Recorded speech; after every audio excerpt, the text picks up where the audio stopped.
What is what is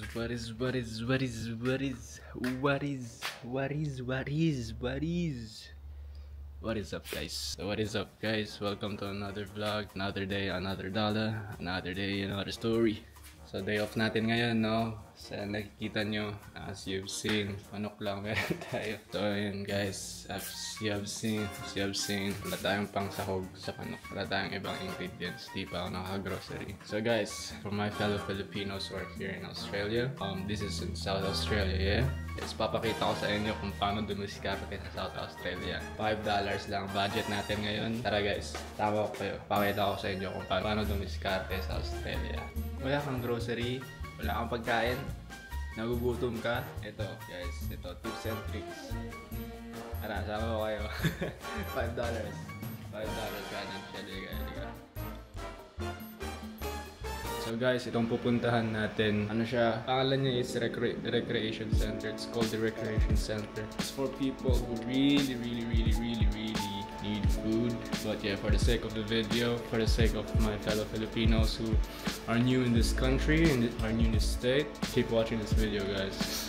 So, di ko lang sure, kasi dito ako sa South Australia. Di ko alam kung may ganito rin sa Sydney, Perth, Queensland, Brisbane, Melbourne. So yeah, sa mga kapwa Filipino ko na nasa ibang states, comment down below guys and let me know kung may ganito rin sa inyo. Tara, sama ko kayo.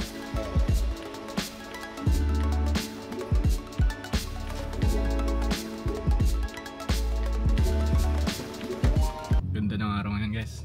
So, ayan guys, kamusta kayo? Kamusta? Keep safe kayo dyan guys sa Pinas. Napalitaan ko na bumabagyo daw dyan. So guys, keep safe, keep warm, keep cozy. Evacuate kung kailangan. Unahin nyo palagi sarili nyo. Okay? So ayan guys, ang pangalan ng pupuntahan natin is Pathway Community Center. So guys, ito pinupuntahan. Nalaman ko lang to nung lumipat ako sa bahay na to. Pathway Community Center, free bread. Bahay na to, so mga fellow Colombians, sila nag-introduce sa akin ito. So Esteban, Erica, thanks guys. So yeah, Pathway Community Center pala, hindi ang sinabi ko. So Pathway Community Center guys, ang suggestion ko pag pupunta kayo sa mga ganito, if you're going to this kinds of places, is go there early. So like before 9:30 dapat nandun na kayo kasi mahaba yung pila. Pero ang oras na, and 9:46, 10 AM sila nag-open. So tara guys, sama ko kayo.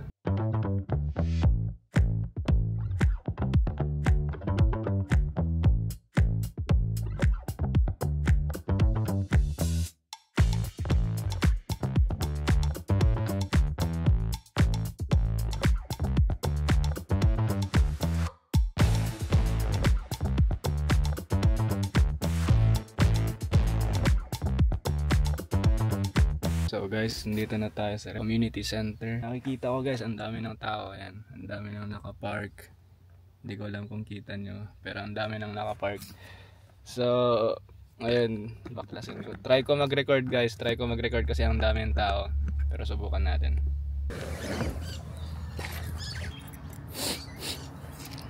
Ayan, may ogwagan din.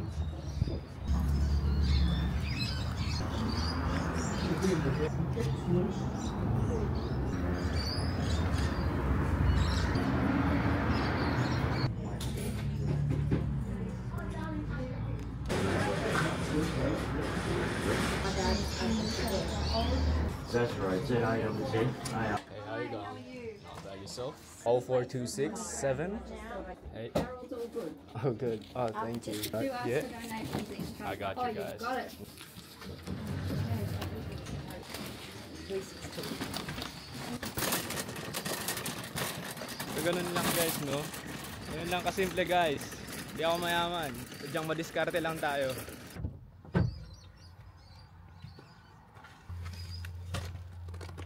Ay.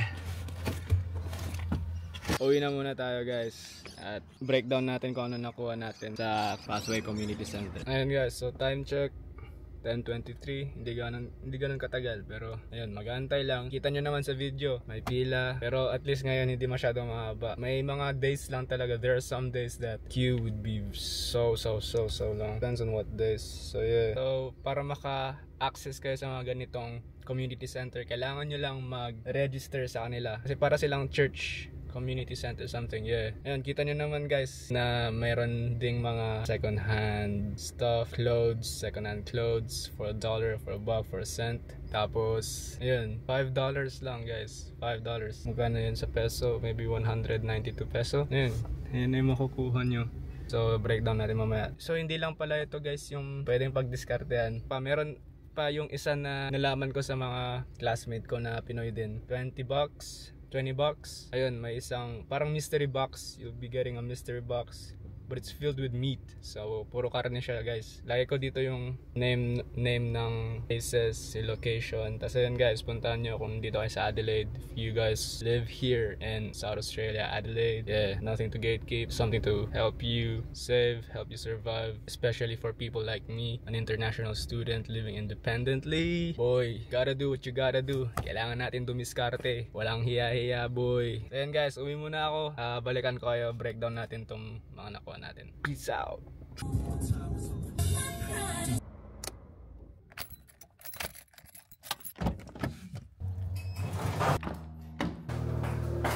Wow.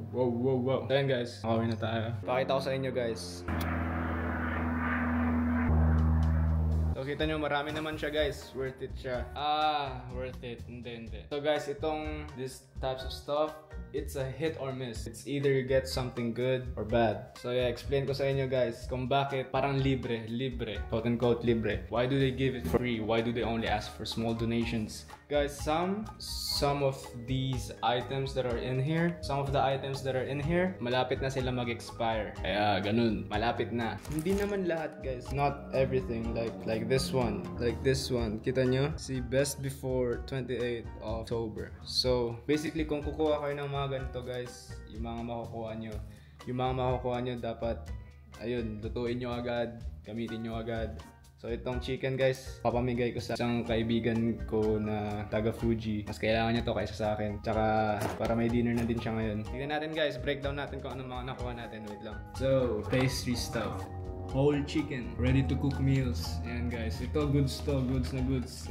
Kung hindi kayo maselan, kung kailangan nyo lang mag-survive, goods to guys. Tapos, best before October 23, 2025. So, you got a year. Ito, mga survival foods. Peanuts, mixed nut, coffee, ata. So yeah, ito yung sinasabi ko guys na hit or miss siya. Either yung iba is expired na. Kung di ko i-risk, I won't take the risk of getting food poisoned by them, you know? So, some, kailangan mo talaga itapon. Some gems, some good ones. Mushrooms, yep. Mushrooms, kailangan ko yan, pampalasa. Itlog guys, itlog.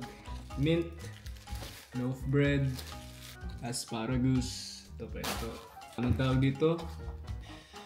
Bok choy. Bok choy ata ito eh. Hindi ko alam, pero bok choy ito. Alam mo, pinakabili ni mama sa akin ito dati. Pero bok choy, spinach, patatas, tomatoes guys. Tomatoes. May mga apple din silang binibigay.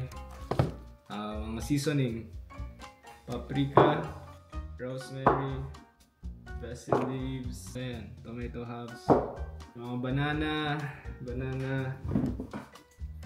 thyme, ginger, orange, bell pepper. Alam ko na ito lulutuin ko guys, kaso may kulang, wala tayong crema.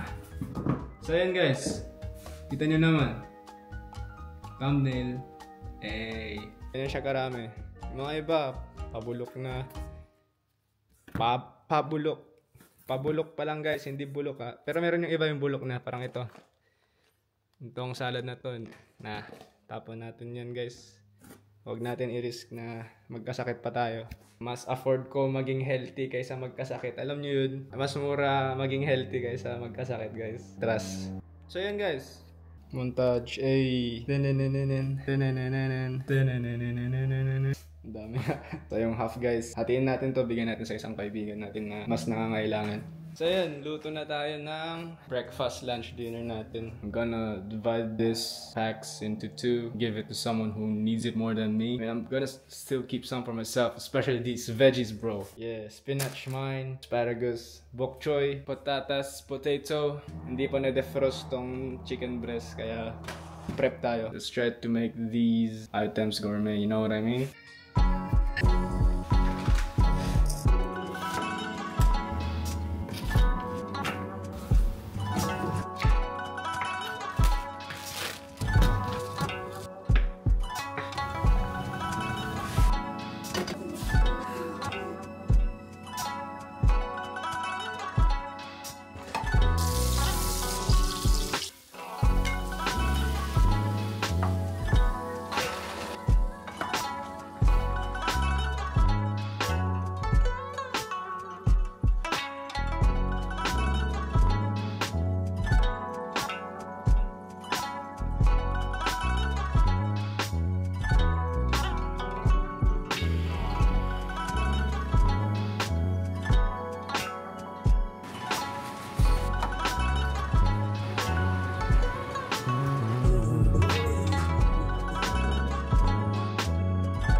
And ayun, just like that guys, makakaluto kayo ng you could make some gourmet, something good. Just $5 guys.